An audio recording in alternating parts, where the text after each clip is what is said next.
Welcome to ASOC Tutorials India, a platform to learn amateur radio in India. And today you are watching full wave rectifier, bridge rectifier. It is part 3 of semiconductor diode. So listen carefully.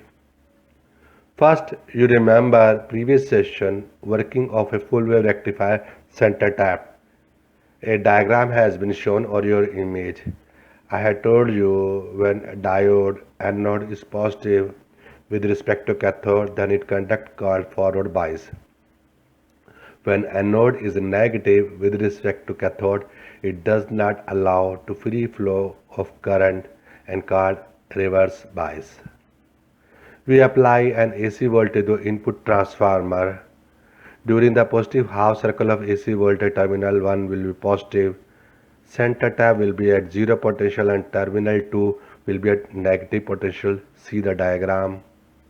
This will lead to the forwarding bias of D1 and cause current to flow through it. During this time, diode D2 is in reverse bias and will block current through it. See diagram again. This is the current going through D1 in the first phase, and when this phase is changing, transformer also follows same way. During this negative half cycle of the input AC voltage, terminal 2 will become positive related to terminal 1 and center tap. This will lead to the forward bias in D2 and cause current to flow through it. During this time, diode D1 is in reverse bias and will block current through it. Hence, the current will flow as shown on the image on your screen now. In both cases, you see in phase odd 1, 3, 5, 7 onward, D1 is conducting and terminal A is positive.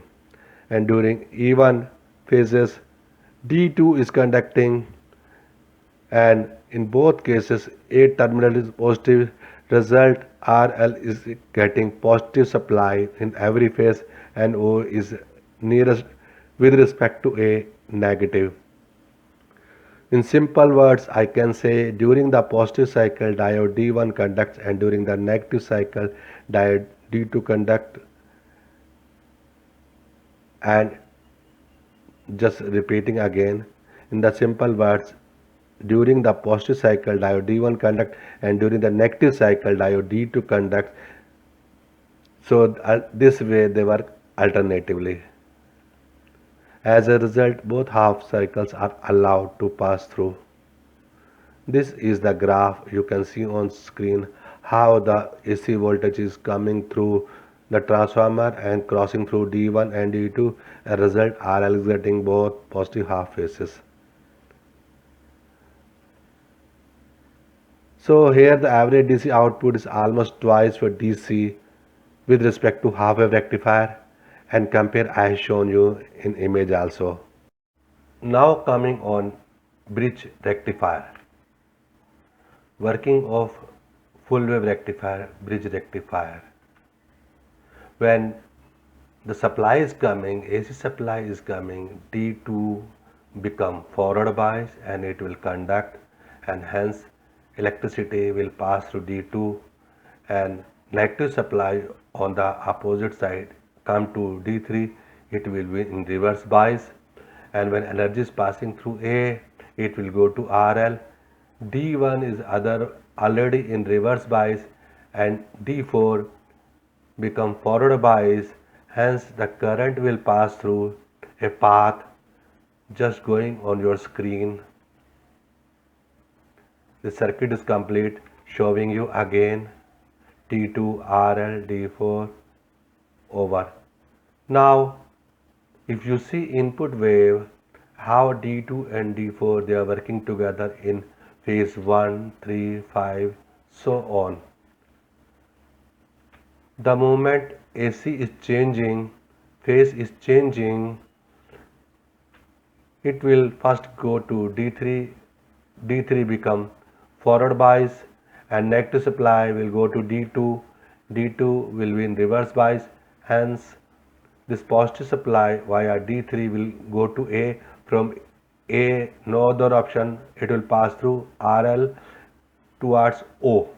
Now two options are there, D1 and D4. D1 is forward bias, hence it will pass through D1. On other side, D4 is in reverse bias, it will not allow to flow of current. Now see how the current will flow through D3, RL, D1, and this phase will be complete. Showing you again D3, RL, D1. So if you see this phase, the current is flowing via D1 and D3 simultaneously in phase 2, 4, 6, so on, and in every condition A is getting positive supply and the load resistance RL is getting energy RL AC supply as the diagram shown you on screen. If you see, both phases are positive, whereas AC is coming alternatively and RL is getting all phases as positive. So advantages of bridge rectifier is same as center tap transformer. Then question is coming, what is different in two? The major difference is number of diode. Center tap diode use only two diodes and transformer is essential, whereas shown in red color, bridge rectifier use only four diodes. Two diodes working simultaneously alternatively. Use of transformer is essential for center tap transformer type, whereas optional for bridge rectifier, it is not compulsory. Peak inverse voltage. Diode has some limitation of highest voltage.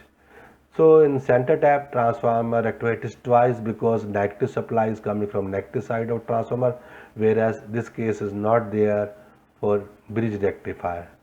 So its capacity is double because two diodes are working in series. Just giving example, suppose I have a peak inverse capacity of diode of 100 volt. Same diode when I am using in center tap transformer, its capacity will be go to half because reverse supply is coming. So I can use maximum on 50 voltage. Just go now. Same time, same diode if I am using in bridge rectifier, two diodes will work in series.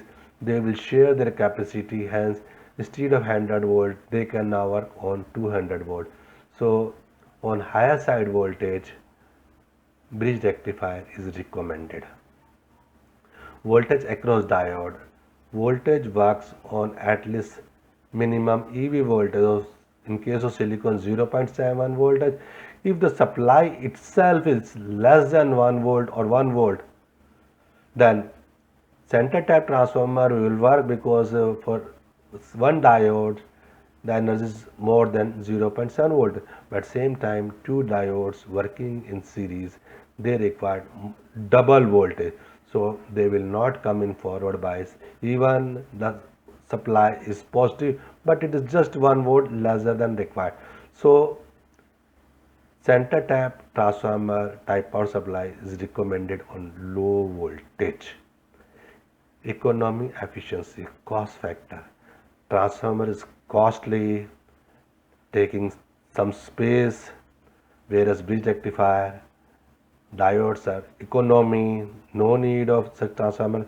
So this is economy. The difference is in center tap transformer, using a transformer we can modify or update AC voltage depend on transformer, whereas in bridge rectifier whatever input is coming we can't change it, we have to use the same one only. This one is the major differences in center tap rectifier and bridge rectifier, and both compared to half wave rectifier already compared in previous session. I hope this session was useful for you. Thank you very much. I am continue in next part 23D, which will be on Zener diode or diodes limitations, and I am continue. If time permits, I will continue go with filters. Otherwise, this topic is enough for next part. So if you like it, subscribe it. Thank you very much. See you again. Bye bye.